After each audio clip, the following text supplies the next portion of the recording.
दोस्तों, एक वृद्ध व्यक्ति अपने बहू बेटे के यहाँ शहर में रहने लगा। उम्र के इस पड़ाव पर वह अत्यंत कमजोर हो गया था। उसके हाथ कांपते थे और दिखाई भी कम देता था। वो एक छोटे से घर में रहते थे। उनका पूरा परिवार और उनका 4 वर्षीय पोता एक साथ डिनर टेबल पर खाना खाते थे। लेकिन वृद्ध होने के कारण उस व्यक्ति को खाने में बड़ी दिक्कत होती थी।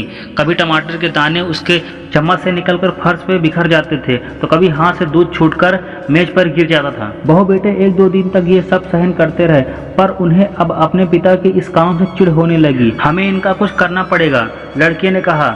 बहू ने भी हाँ में हाँ मिलाती गई और बोली, आखिर कब तक हम इसकी वजह से अपने खाने को मजाक किरकिरा करते रहेंगे और हम इस तरह की चीजों का नुकसान होते हुए भी नहीं देख सकते। अगले दिन जब खाने का वक्त हुआ तो बेटे ने एक पुरानी मेज को कमरे के कोने में लगा दिया। अब बूढ़े पिता को वहीं अकेले बैठकर अपना भोजन करता था। यहाँ तक कि उसके खाने के बर्तनों की वजह एक लकड़ी का कटोरा दे दिया था, ताकि अब और बर्तन न टूट फूट सके। बाकी लोग पहले की तरह ही आराम से बैठकर खाते और जब कभी कभार उस बुजुर्ग की तरफ देखते तो उसकी आंखों में आंसू दिखाई देते थे। यह देखकर भी बहू बेटे का मन नहीं पिघला। वो उनकी छोटी से छोटी गलतियों पर ढेरों बातें सुना देते। यहाँ बैठा बालक भी यह सब बड़े ध्यान से देखता रहा और अपने में ही मस्त रहता था। एक रात खाने से पहले उस छोटे बालक को उसके माता पिता ने जमीन पर बैठकर कुछ करते हुए देखा। तुम क्या बना रहे हो? पिता ने पूछा। बच्चे ने मासूमियत के साथ उत्तर दिया, अरे मैं तो आप लोगों के लिए एक लकड़ी का कटोरा बना रहा हूँ, ताकि जब मैं बड़ा हो जाऊं तो आप लोग इसमें खाना खा सकें। और वह पुनः अपने काम में लग गया।